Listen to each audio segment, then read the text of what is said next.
Stamina is a key part of playing football, and trust me, I know it's the most boring and the hardest attribute to improve.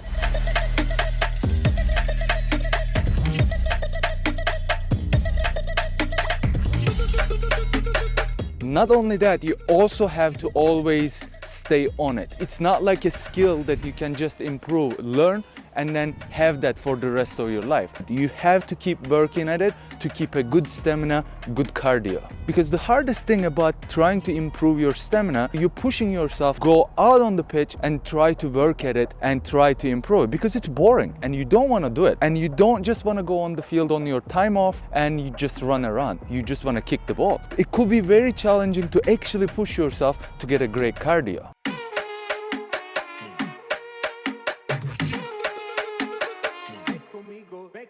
Because if you're watching this video, you're probably just like me.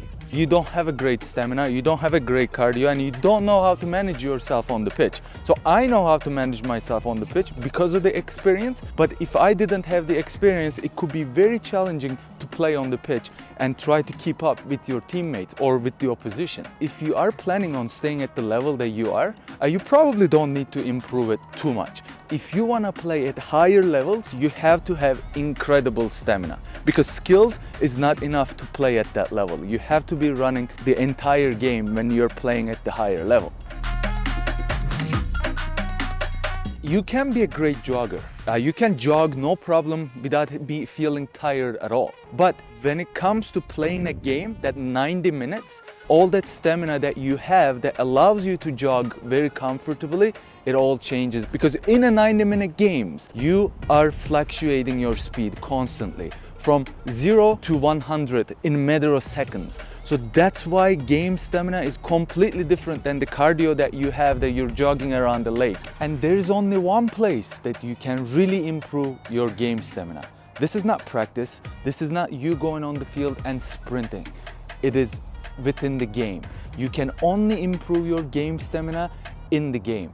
And this is why I tell all my friends, the young teammates, everybody, go to a team that you know you're gonna get consistent 90-minute games. Obviously, none of the coaches can actually guarantee this to you, but you can go find that team where you're gonna be able to learn to manage your sprints, manage your bodies, and everything that comes with a game stamina. Okay, so now you started playing 90-minute games and you're managing your cardio. The first 5 minutes is actually those moments where you're trying to catch your breath if you're a naturally fit player. If you're a player that's naturally not fit, like myself, this could be 10 to 15 minutes. So you're kind of trying to adjust your body, trying to adjust your lungs to play that 90-minute game. And let's say that you got over that 5 minutes or 10 to 15 minutes, depends on the type of player you are. Your lungs now adjusted, but your body starts to get tired.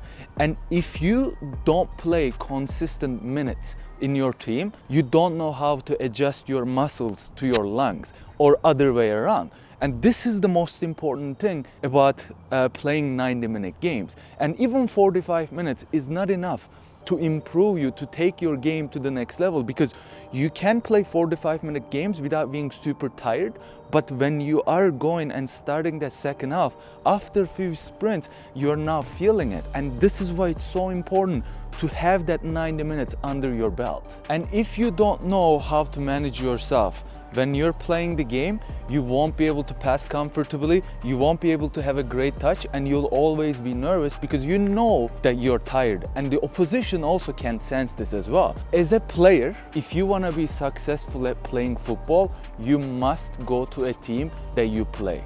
You can't go to a team that you sit on the bench and you're not improving and you're not gaining experience to actually manage your own body. So you can show your skills when you're on the pitch. Obviously, practice definitely helps. Practice will give you initial cardio that you need, that you can improve yourself on the pitch. But also positioning is incredibly important when it comes to knowing when to conserve your energy or when to make specific runs, when you can stop on the pitch to be able to catch catch your breath, because if you don't know your positioning when you're on the pitch, you're gonna be making silly runs. You can avoid this by really improving your positional game knowledge in general. Obviously, incredibly important to actually go out on the pitch and do your individual training to bring your cardio to a certain level. But my suggestion to any player who's trying to improve their cardio, their stamina, is actually to make your workout routines, even on the pitch, as game-like possible. Make sure you use balls and you change your direction, and you don't only sprint to a cone. You sprint to a cone and then you slow down and then you sprint to the next one.